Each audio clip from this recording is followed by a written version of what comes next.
I was a presenter on MTV Europe, interviewing rock stars, traveling around Europe, being invited everywhere, having a good time. And I had everything a teenager could dream of, or a young person could dream of. But in the end, I had nothing, because the most important was missing. I felt empty and not satisfied inside.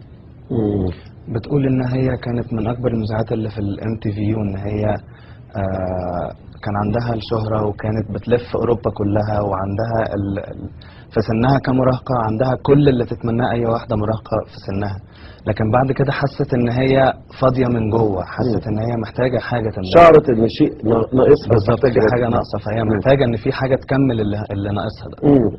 طب اسألها، قول لها يعني لحظة اتخاذ القرار كانت على ايد مين، او ايه اللي سمعته خلاها تتخذ هذا القرار او قرته؟ Sheikh Khalid is asking, what made you take this decision?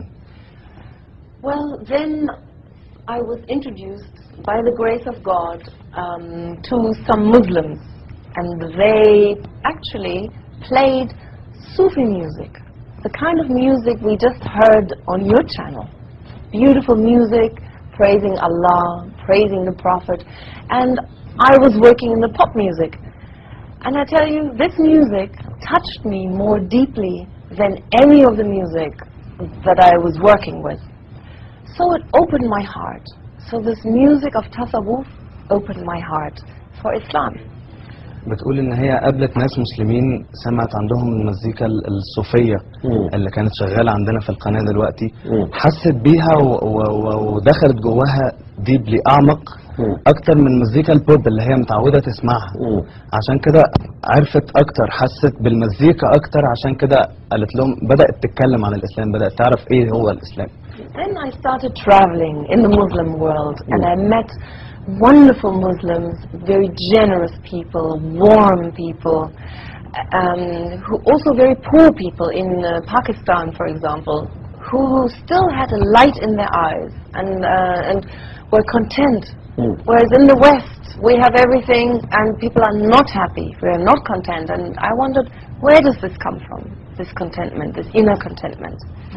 بتقول قابلت بعد كده ناس مسلمين لما راحت العالم الاسلامي وبدأت تلف الدول الاسلامية، قابلت ناس مسلمين حست ان هم كرمة قوي، بيرحبوا قوي، دافين قوي.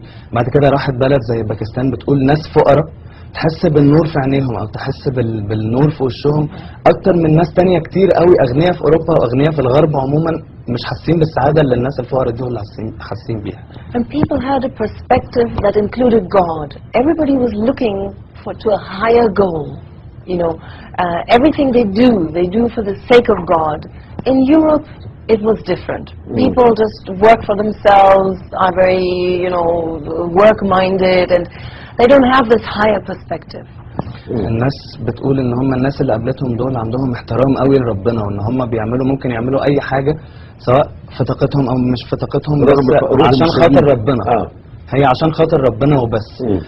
عندهم الوضع مختلف، عندهم الناس بتشتغل عشان نفسهم، عشان الفلوس، العقلية عملية وبس، ما بيعملوش اكتر من كده. And in the Orient, God is present everywhere. Everything you do, inshallah, if God wills, Bismillah, in the name of God. Everything هم بيقدموا ربنا في كل حاجة، لما يجوا يعملوا حاجة يقولوا إن شاء الله، يقولوا بإذن الله، يقولوا بسم الله الرحمن الرحيم، فحست إن ربنا موجود معاهم في كل مكان، في أي حاجة بيعملوها. وكان شعورها إيه؟ This touched me. Anyway, then I started reading books about Islam. I read many books, finally the Quran. And really the message, I had many prejudices, okay? In the West, people think Islam is bad, Islam is against women, etc. I had many prejudices, but when I read more and more books, slowly the misconceptions and the prejudices were dissolved, and the message, the clear message, made sense.